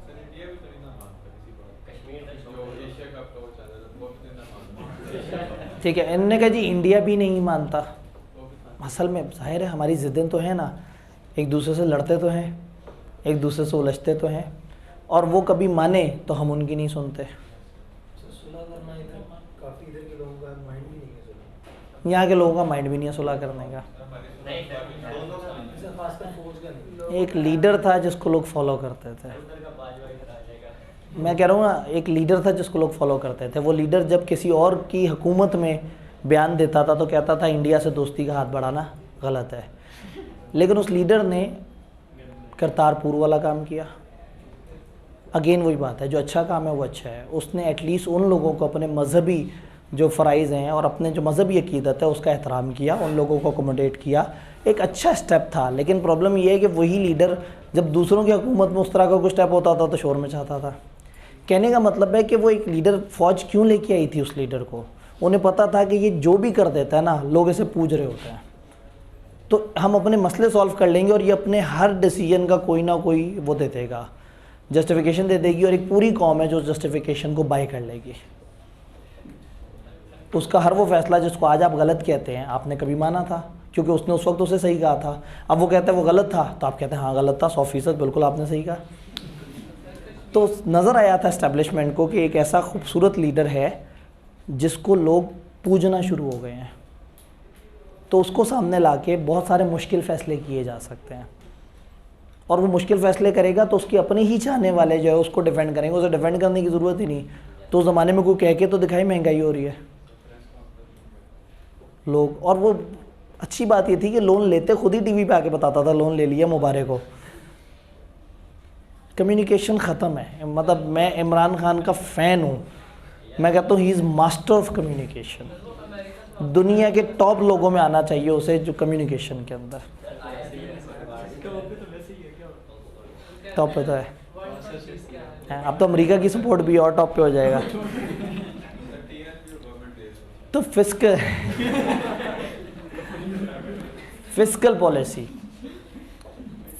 Policy is the policy relating to खर्चे और इनकम ऑफ गवर्नमेंट। तो किताब अचानक से बताना शुरू हो रही है गवर्नमेंट पॉलिसी, रेवेन्यू वगैरह, और उस पर सारा कुछ होता है। फिस्कल पॉलिसी का मेन एम होता है इकोनॉमिक ग्रोथ को अचीव करना, गवर्नमेंट की स्पेंडिंग को मीट करना। भाई सब बता रहे हो, बिजनेस क्या करे, वो बताने से पहले उनका वक्त ख़त्म हो गया। वो जहाँ से छापा मारा था अगला पेज उस पर क्लिक नहीं किया, अगले पेज पे लिखा हुआ था कि बिज़नेस को फिस्कल पॉलिसी क्या क्या लेना देना, क्या लेना देना है। गवर्नमेंट टैक्स सेट करेगी, हमें समझ आना चाहिए। गवर्नमेंट कौन से एरिया को वो करना चाह रही है प्रमोट, हमें समझना चाहिए। गवर्नमेंट कहती है कि मैं टैक्स पे वो कागज़ पे टैक्स ख़त्म कर रही हूँ ताकि पाकिस्तान में इल्म प्रमोट हो, तो ठीक है, आप अपने बिज़नेस में कागज़ को इस्तेमाल करें। गवर्नमेंट कहती है कि जी हम गवादर को टैक्स फ्री जोन डिक्लेयर कर देंगे इतनी ईयर्स के लिए, तो लगाएं गवादर में अपना इंडस्ट्रियल यूनिट। यानी कि व्हेन यू आर फॉलोइंग कि गवर्नमेंट क्या कर रही है, उसकी पॉलिसी देख रहे हैं, तो आपको अपने अक्सर डिसीजंस में उसका इम्पैक्ट दिखाना चाहिए। जिन चीज़ों पे टैक्स ज़्यादा लगे उनका यूज़ कम कर दें, जिन चीज़ों पे एक्सपोर्ट में वो बेनिफिट दे रहे हैं ज़रूर एक्सपोर्ट करें, जिन चीज़ों की इंपोर्ट को वो मना कर रहे हैं, डिस्करेज कर रहे हैं, उन्हें बुरा लग रहा है, उसको लोकली बनाना शुरू कर दें। तो बिजनेसेस गवर्नमेंट की फिस्कल पॉलिसी को देखें और उसके हिसाब से डिसीजन मेकिंग करेंगे तो बेहतर होगी, अदरवाइज बिजनेस हर वक्त होता रहेगा। बैलेंस ऑफ पेमेंट, मेरा फिस्कल वाला सवाल तो सॉल्व हो गया। एक भाई ने कहा था कि सर ये बाकी तीन मैं बता सकता हूँ, मॉनेटरी क्या है? जो मनी से रिलेटेड, पैसों से रिलेटेड, स्टेट बैंक इसको रेगुलेट करता है। पाकिस्तान में पैसा आना कितना है, पाकिस्तान से पैसा जाना कितना है, इन चीज़ों को मॉनेटरी पॉलिसी डील कर रही होती है। बैलेंस ऑफ ट्रेड और बैलेंस ऑफ पेमेंट में कौन फ़र्क बताएगा?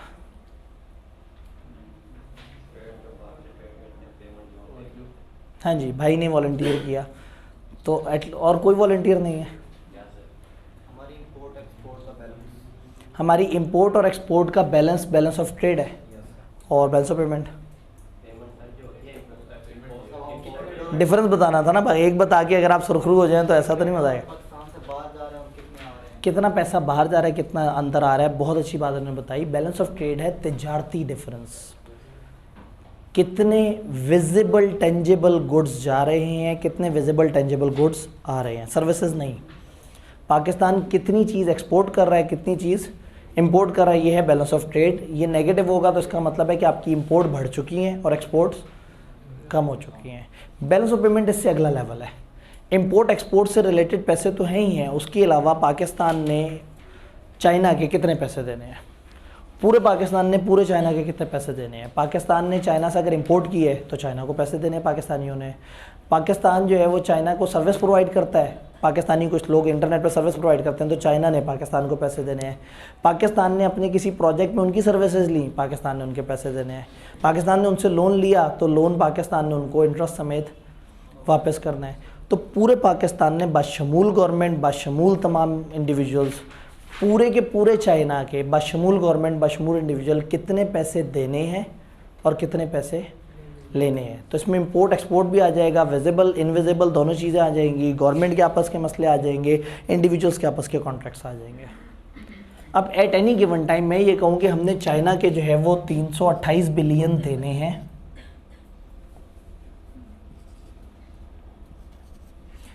328 बिलियन डॉलर देने हैं और हमने उनसे 300 बिलियन डॉलर लेने हैं।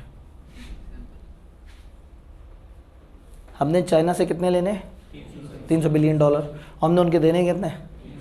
तो इसका मतलब हम नेगेटिव 28 बिलियन डॉलर में हैं।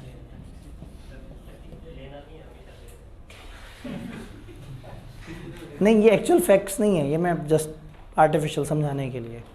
अगर पाकिस्तान के ख़जाने में फ़र्ज़ करें 100 बिलियन डॉलर पड़े हों,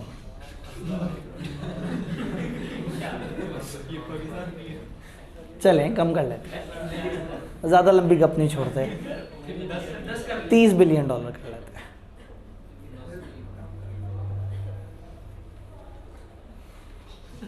अच्छा भला मेरा लीडर 21 अरब डॉलर छोड़ के गया था और अगले दिन वेबसाइट देखी तो उस पर 12 बिलियन डॉलर पड़ा हुआ था। धोखेबाज लोगों, रात रात में तुम लोगों ने $9 बिलियन गायब कर दिए। अजीब सी बात है, मैंने तो क्लेम सुनते साथ ही मैंने कहा है इतना पड़ा हुआ है, जाके देखा तो मुझे $12 बिलियन नज़र आए।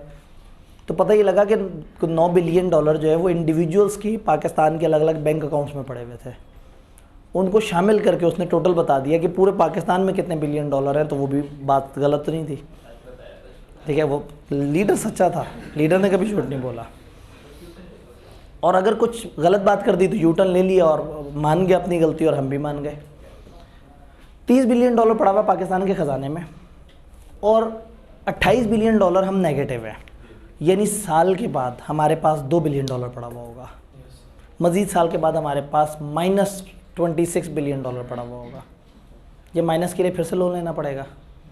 जो लोन लेने जाएंगे वो बेइज्जती करेंगे, नाकड़ करवाएंगे, कहेंगे पिछले लोगों ने झूठ बोला था, मकारी की थी, इतना ज़्यादा लोन लिया था, अब तुम लोग किस मुंह से आ गए हो, है तो ये वही पाकिस्तान।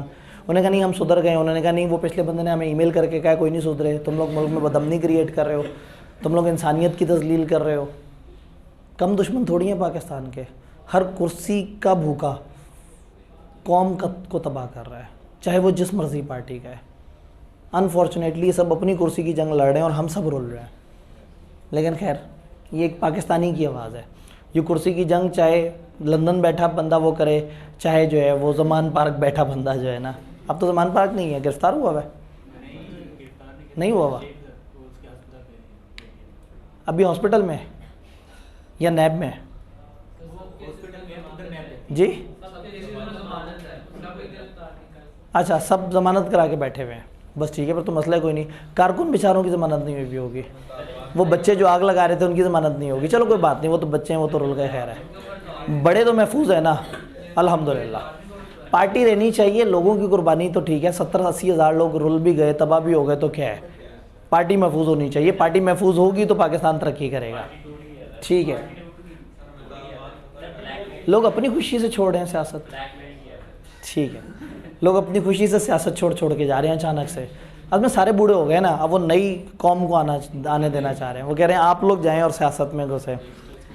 अच्छा जी, तो बैलेंस ऑफ पेमेंट, कितना पैसा आ रहा है, कितना पैसा जा रहा है, तो गवर्नमेंट कोशिश करेगी कि ऐसे रूल्स एंड रेगुलेशन बनाए जिसमें पैसा आए ज़्यादा जाए कम। अजीब से रूल्स रख देंगे कि बाहर से लोन नहीं ले सकते, ऐसा नहीं कर सकते, वैसा नहीं कर सकते, यूँ एलसी नहीं खुलवा सकते। अब पिछले दिनों जब डॉलर और इस तरह के मसलों मसाइल और रिज़र्व के मसले आए तो उन्होंने 6 महीने के लिए एलसीज़ बंद कर दी, ये सोच के कि ऐसा ना हो कि पहले ही पाकिस्तान इतना ख़तरनाक उसमें चल रहा है और लोगों का पैसा बाहर जाना शुरू हो जाए, मज़ीद ख़तरे में आ जाएं। अब जो एलसीज़ रुकी तो वो जो बिज़नेस एक्टिविटी होनी थी पाकिस्तान में, क्योंकि पाकिस्तान मेजर इंपोर्ट्स पे चल रहा है, इंपोर्टेड माल पकड़ते हैं, उसको थोड़ा सा प्लस माइनस करते हैं, उसको बेच देते हैं, वो बिज़नेस एक्टिविटी रुक गई, जिसकी वजह से ये फ़ैसला उनको काफ़ी महंगा पड़ गया, नुकसान ज़्यादा हो गया। अच्छा, वो सोच रहे थे कि लोग अब एक्सपोर्ट करना शुरू कर देंगे, अगेन वही एलसीज़ वगैरह, या तो अगर ये इरादा होता तो एक्सपोर्ट के लिए एलसीज़ वगैरह में ज़रा ओपन कर देता मामला, उधर सही से एकोमोडेट नहीं किया और अवाम ने एक्सपोर्ट की तरफ रुझान नहीं किया। तो वो सोच रहे थे कि हम इधर से इंपोर्ट रोकेंगे, लोग एक्सपोर्ट की तरफ चले जाएंगे। मिसमैनेज हुई, दरमियान में कुछ लोगों ने गलत तरीके से उसको वो किया, कुछ बैंकों ने अपने फ़ायदे बीच में उठाए, अल्टीमेटली फिर सब चंद लोगों के ज़ाती फ़ायदे के लिए मुल्क ने सफ़र किया। खैर चले, हम क्यों दुखी हो रहे हैं। बैलेंस ऑफ पेमेंट पढ़ते हैं जी। ये हमारी किताब थोड़ी कर रही है, हमारी किताब तो बिज़नेस से ताल्लुक़ भी नहीं बता रही, मैं तो फिर बिज़नेस से ताल्लुक़ भी बताता जा रहा हूँ। इन्होंने कहा जी सर आप सोल्यूशन बताते हैं। सोल्यूशन मैंने उस लेक्चर में बताना है जो लेक्चर आपको रिकॉर्डेड फॉर्म में मिलेगा। It measures the financial transaction between consumers, businesses and government in one country with other, calculated by adding up the value of all the goods that are exported, sold to other countries and imported. It is made up by combination current account, capital account और financing accounting, जिसमें again कितना पैसा पड़ा हुआ है इस मद में, कितना रेगुलर यूज़ हो रहा है, कितना फाइनेंस की मद में यूज़ हो रहा है, तो अलग अलग अकाउंट्स हैं। अगर आप गूगल पे थोड़ा सा सर्च करेंगे फॉर अंडरस्टैंडिंग तो आपको पता लग जाएगा कि इनमें से किस किस अकाउंट का क्या पर्पज़ है, वो कैसे काम करता है। किताब भी इस वक्त जो है ना वो कूजे में समंदर पूरा बंद करने के मूड में है। किसी भी कंट्री के लिए सरप्लस या डेफिसिट जो है वो नेट इनफ्लो या आउटफ्लो वगैरह है। बैलेंस ऑफ पेमेंट का डाटा इंपॉर्टेंट इंडिकेटर है इन्वेस्टमेंट मैनेजर्स के लिए, गवर्नमेंट पॉलिसी मेकर के लिए, स्टेट बैंक के लिए। बिजनेसेस बैलेंस ऑफ पेमेंट को यूज़ करते हैं ये देखने के लिए कि कंट्री का मार्केट पोटेंशियल क्या है। एक कंट्री जिसमें लार्ज ट्रेड डेफिसिट है वो ज़्यादातर इंपोर्ट नहीं करना चाहिए। जब मुझे नज़र आ रहा है कि ट्रेड डेफिसिट चल रहा है तो मुझे समझ आना चाहिए कि मुझे खामखा इंपोर्ट्स पे तवज्जो नहीं देनी चाहिए, मुझे लोकल मैन्युफैक्चरिंग पे तवज्जो देनी चाहिए। और जो मुल्क चाह रहा है कि वो अपनी एक्सपोर्ट्स बढ़ाए तो फिर मुझे कोशिश करना चाहिए कि मैं एक्सपोर्ट्स की तरफ फोकस करूं। तो बिज़नेस को गवर्नमेंट की मॉनेटरी पॉलिसी के एम समझने चाहिए ताकि बिज़नेस अगर वही करे जो गवर्नमेंट चाह रही है तो बिज़नेस को फ़ायदा होगा, और बिज़नेस वो करे जो गवर्नमेंट नहीं चाह रही तो हर तरफ से रिलक्टेंस, रुकावट, रिस्ट्रिक्शन, जुर्माने, इस तरह के मसलों मसाइल होंगे। तो आपको कोशिश करनी है कि आप बैलेंस ऑफ पेमेंट जो है वो बेहतर से बेहतर करें। यहाँ मेरे पास आपके लिए एक अच्छी खबर है, ये देखें ना, quick glance on balance of payment in 2021 ये इन्होंने नहीं सिलेबस से निकाल दिया। वो जो चैप्टर 2 का मैंने आपको एक क्रॉस करवाना था वो ये वाला एरिया है, किताब से ही निकाल दिया उन्होंने। यहाँ पता नहीं उनको क्या पढ़ के क्या तकलीफ़ हुई, क्या डर लगा, उन्होंने कहा ये चीज़ तो निकाल दें किताब से। आखिरी बात, जीडीपी क्या होता है? जीडीपी, हाँ जी, पता है क्या, मेरे लिए बहुत आसान हल क्या था, मैं बहुत तेज़ी से आपको जल्दी से दिखाता। मैं जान के इकोनॉमिक डिटेल में जा रहा हूँ, उसको इकोनॉमिकली समझाने की कोशिश कर रहा हूँ ताकि आपके जहन में बैठ जाए। पढ़ते हुए आपने इतना जज्बाती नहीं होना जितना मैं पढ़ाते हुए जज्बाती हूँ। मेरी मजबूरी है, मैं टीचर हूँ, मैं चाहूँगा कि कॉन्सेप्ट जो आपको नहीं पता है, जिसमें कन्फ्यूजन है, उस पर बात करें, लेकिन आपने बस इसको सरसरी से पढ़ना है। आपके लिए जो चीज़ काम की है वो ये है कि गवर्नमेंट को क्या फ़र्क पड़ता है। आपके लिए काम का ये टेबल है। इसके बाद डिफरेंट इकोनॉमिक इंडिकेटर में चेंज से कंज्यूमर्स पे क्या फ़र्क पड़ेगा और बिजनेसेस पे क्या फ़र्क पड़ेगा, पूरा क्रक्स चैप्टर का इसमें दिया हुआ है। और सिर्फ इतना भी दे देते तो काफ़ी था। तो इस चैप्टर में सबसे पहले अगर कोई चीज़ तैयार करनी है तो ये, फिर अगर कुछ रट्टा मारना है वो तो 3 तरह के इंडिकेटर्स, बाकी सिर्फ ड्रामेबाजी है, बाकी सिर्फ इंफॉर्मेशन का फैला हुआ है। हाई अनएम्प्लॉयमेंट होगी तो लोग कम स्पेंड करेंगे और बिज़नेस को प्राइस कम करनी पड़ेगी ताकि लोग बाय करें। लोअर अनएम्प्लॉयमेंट होगी तो लोग ज़्यादा खर्च करेंगे, बिजनेसेस अपनी प्राइस बढ़ा सकते हैं। नहीं कह रहे कि चेंज से कंज्यूमर पे क्या इम्पैक्ट होगा और फिर बिजनेस उस इम्पैक्ट को कैसे एक्सप्लॉइट करेगा। तो तकरीबन ये सारी बातें डिस्कस हुई हैं। इंटरेस्ट रेट कम ज़्यादा होगा, इन्फ्लेशन या वैल्यू ऑफ रुपी बढ़ेगी या कम होगी तो क्या होगा, तो वो वाली चीज़ इसमें है। तो इस टेबल को आप एक दफ़ा देखेंगे तो तकरीबन इसमें सारा जो हमारी डिस्कशन है उसका क्रक्स है।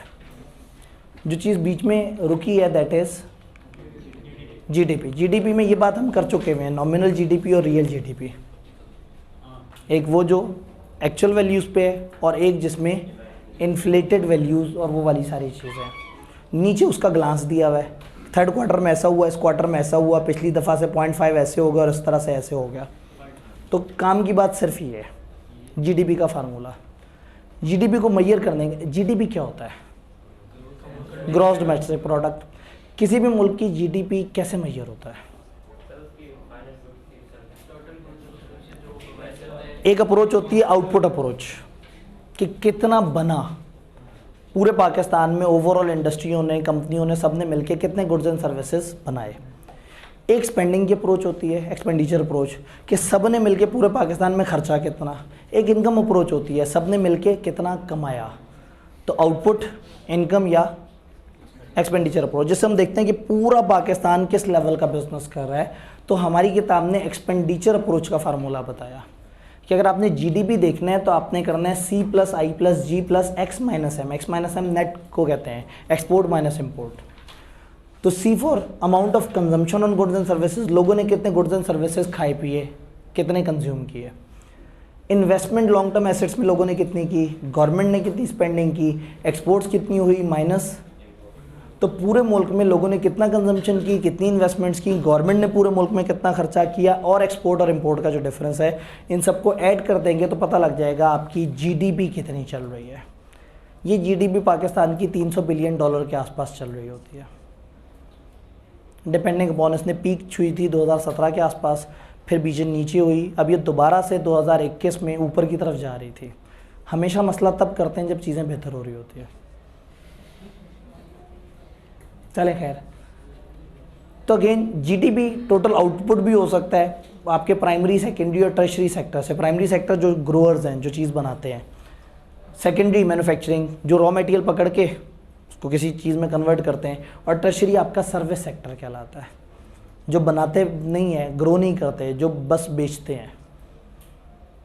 तो जो ग्रोअर्स हैं वो फर्स्ट सेक्टर कहलाता है, जो मैन्युफैक्चरर्स हैं वो सेकेंडरी सेक्टर कहलाता है, और जो सर्विसेज हैं वो या सेलिंग जो है वो टर्शरी सेक्टर कहलाता है। तो जीडीपी पर कैपिटा से आप इनकम वो करते हैं, आप कहते हैं ओवरऑल जीडीपी इतना है पूरे मुल्क का, फिर आप उसको पर नफ़र पे डिवाइड करके कहते हैं जी पर पर्सन इतने डॉलर हमारा जीडीपी है, जिससे आप उसको कंपेयर करते हैं किसी और मुल्क की जीडीपी से और बड़े खुश हो जाते हैं कि हमारा जीडीपी बेहतर है और उनका जीडीपी ऐसा है या वैसा है। जस्ट इन्फॉर्मेशन है, इन्होंने बहुत ज़्यादा जोर नहीं दिया इस चीज़ पे कि बिज़नेस समझे कि इसका क्या मतलब है। मुल्क का जीडीपी समहाउ रिप्रेजेंट कर रहा होता है मुल्क में ग्रोथ को, और अच्छा जीडीपी का मतलब है मुल्क इज़ वर्थ वाइल कि उस मुल्क में बिज़नेस एक्टिविटी की जाए और ज़्यादा से ज़्यादा कमाने की कोशिश की जाए। तो तकरीबन एक छोटा सा बेजर सा चैप्टर है जिसको आपने सरसरी सा पढ़ना है। ये लास्ट टेबल बड़ा अच्छा है, इसमें काम की बात है, इसको अच्छी तरह से आपने समझ लेना है। और इससे पीछे जो एक इंडिकेटर है, इंडिकेटर वाले में से कुछ को याद कर लें, तो अगर कभी रट्टे का मूड हो तो शायद वहाँ से सवाल दे दें। बाकी इन्फॉर्मेशन है, इन्फॉर्मेशन दे रहे हैं और हल्का हल्का सा टीज़र दे रहे हैं कि बिज़नेस को क्या फ़ायदा होगा। टेस्ट में सिर्फ एक ही चैप्टर आएगा, फिर कोई ऐसा हमारा पीछे वाला चैप्टर तो नहीं जो इसमें ऐड हो सके। 3 का लीगल फैक्टर, मैं ये सोच रहा था कि कुछ मिसिंग है। तो 3 का लीगल और 2 भी बड़ा इसलिए लग रहा है कि मैंने ज़्यादा फैलाया है, क्योंकि किताब में बहुत सारा फैलाया है। आपने इसको सरसरी सा पढ़ के एक दफ़ा बेसिक डेवलप कर लेनी है कि हाँ किस चीज़ का क्या मतलब है। तो लीगल फैक्टर 3 का और चैप्टर 2 इसका एक प्यारा सा टेस्ट। आप लोगों का टेस्ट अपनी क्लास के टाइम पे ही होगा। लास्ट वीक आपका और कमती लॉ वालों का आपस में मामला बन गया था कि ज़रा बच्चे वो थे और ये कमरा अवेलेबल नहीं था। तो रूम 2 में, क्योंकि पता ही लगा है कि इस क्लास के बड़े थोड़े से बच्चे होते हैं टेस्ट में, तो आपकी वजह से तकलीफ़ नहीं होगी, तकलीफ़ कंपनी लॉ वालों की वजह से हो रही थी। तो रूम 2 में ये लोग जो है उस टाइम पे कर लेंगे। उस टाइम पे मसला हो तो इस कमरे से कुर्सियां पहले से एडजस्ट कर लें, क्योंकि इस कमरे में उस वक्त पीपीई चल रहा होता है जो 30 स्टूडेंट्स की चीज़ होती है। तो अगर पहले से ही 2 बजे से पहले यहाँ से कुछ कुर्सियाँ वहाँ चली गई हैं तो वो मसला हल हो जाएगा जो लास्ट वीक हुआ है। ठीक है जी, अपना ख्याल रखिएगा, दवाइयाँ वक्त पे लेते रहिएगा। नेक्स्ट वीक आपके पसंदीदा चैप्टर 1 के साथ मिलते हैं, बगैर पॉलिटिकल डिस्कशन के। Political discussion video recording form में मिलेगी।